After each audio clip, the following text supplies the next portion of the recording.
I can remember before the Demilka opened, but once Demilka opened, um, they decided that they're gonna open a dance school here. And so I was part of the older group, and we were dancing. We danced together for a year or two, and we had a dance instructor. His name was reminisce, and his wife, Evelyn. They were our instructors, and they said we should pick a name for the group. And I totally remember him saying, okay, this is not something that's gonna happen fast. Go home, think about it, talk to your friends, and come up with a name. And so we did. And the next week we came back and we sat down in the gym, and just these little hens sitting around Roman, and he said, anyone come up with some names? And there were some names that were given. And I remember Tras Noha saying, I think we should be called Dunai. And there was, like I said, some other names that came up. So what happened was we put it to a vote, and those of us that were there, and I'm telling you, there weren't many, there was maybe 12 of us, 15 at the most, we voted on the name Dunai, and it has stuck since. I think one of the most memorable experiences from a specific tour like that I can recount though was when we were in Brazil. And I don't know if you remember this, but it was in Brazil was memorable for a lot of different reasons. That '99 tour was it was so awesome. But there was a show we did, I think it was in Medianeira, and Medianeira had like this. It had kind of an arena feel to it. It felt like you were in a kind of a hockey arena without the ice. And I think we did our show, and it was like a third of the way through Hopak, or maybe not even halfway through Hopak, and all of a sudden the music goes out. And I think like they had like almost the power went out, music went out, and we kept dancing. And we weren't sure what exactly to do, but we just kept going.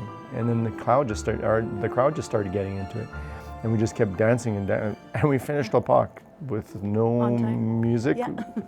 No music to the count of the audience. It was just one of those thrills that, and you just feed off the energy of the crowd, right?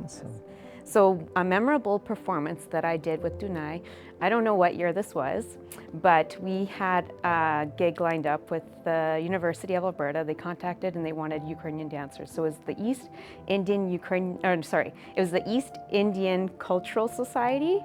They gave us an honorarium and we performed at Meyer Horowitz, and it was the craziest crowd that we've ever had in our lives and the loudest. Like, it was the funnest performance I ever did. I think a memory that sticks out for me is my very first dance tour. I was 16 years old, first time going to Costa Rica and performing on the stage in plus 40 weather, and just being amazed at the fact that I could dance and show my culture in a completely different place. And I think at that point I knew that I was going to dance for a long time. So joining Dunai in 2007, obviously the 2009 tour was a big highlight for me, my first big tour with the ensemble. I guess some memories from that 2009 tour is the Lemkivska Vatra, just one of those unbelievable festivals. Rain or shine, it went. We danced and then it started to rain, everyone kind of hunkered down underneath tarps, and as soon as the rain went away, and we just kept going, singing and dancing, and it was just one of those festivals I'll never forget. The biggie was when we went on the tour in 2009 to Ukraine, and then we had the opportunity to travel to my husband's homeland of Bosnia, and it was the biggest thrill for his parents, but of course it ignited a real resurgence of proudness and just energy into the Ukrainian community of Banja Luka and surrounding areas. And you know, here we are over a decade later, and my father-in-law still always talks about that moment when я ніколи не буду забувати, коли твій автобуси приїхали до нас у Боснії. And he is so very proud of that, and we were just very thrilled to have this chance to come and perform for them and also meet with them and share. And they hosted the whole choir and the whole ensemble at their place for a pig roast, and Yeah, that's just Baczynski hospitality. Remember doing the lyrical dance. Obviously you weren't in that one, but with ribbons and having the choir sing and be around us. I think being part of an ensemble was such a unique experience compared to perhaps other dance groups where they're separate entities and they don't always have the opportunity to dance with live musicians. And yeah, it's pretty cool that way. Just you kind of have to go with the flow in that. So it's a totally different element, but also a really cool memory. 2014, that was another special moment for me because at that time I was president of the ensemble and we were planning our anniversary tour to South America. So I was really involved in all aspects of that dance tour.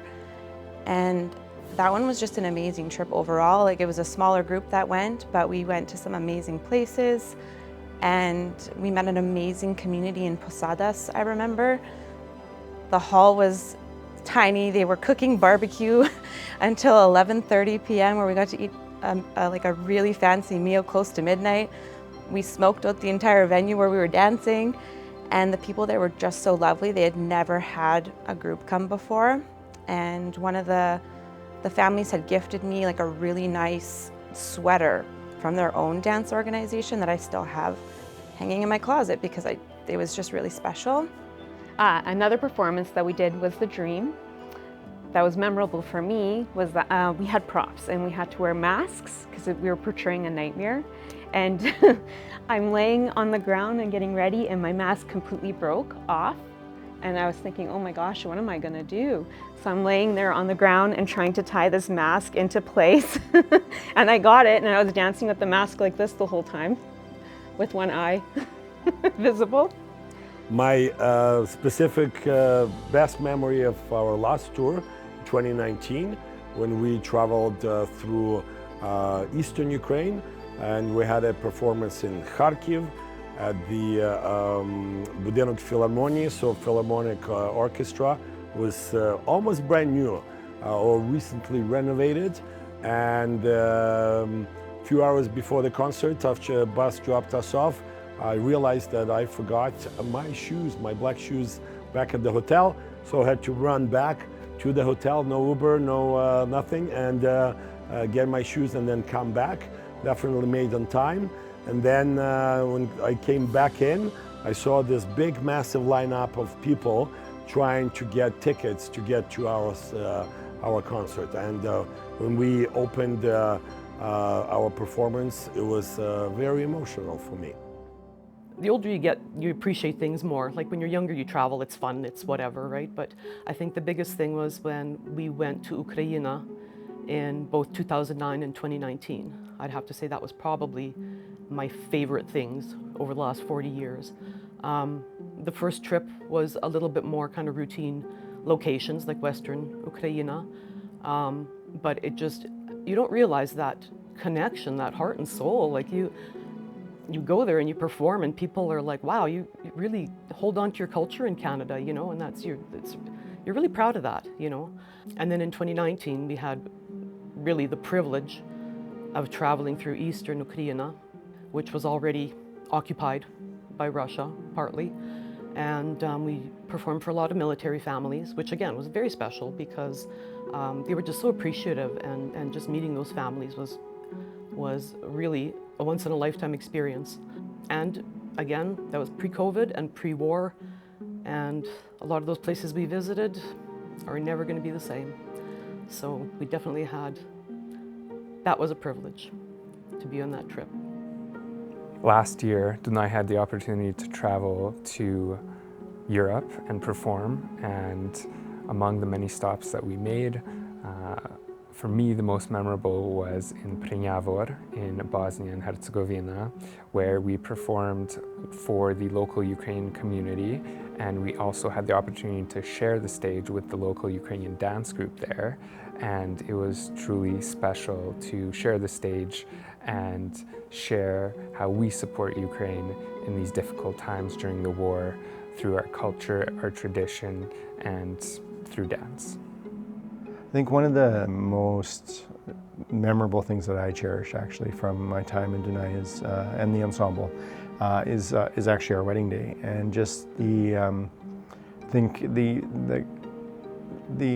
everything kind of came together in our day, and we loved it so much. It was here, and the fact that choir was able to sing at our wedding, and the fact that Dunai was able to dance, but it was also Dunai plus a lot of alumnus that were able to come in, and then the dance school came in and they did some numbers, and so that's something I hold and remember very fondly of, and that's one of my biggest, that's one of my greatest memories, I think, from my time here. So I met my husband in Dunai, of course, Kevin, and when your ensemble family performs for you at your wedding, it's really special.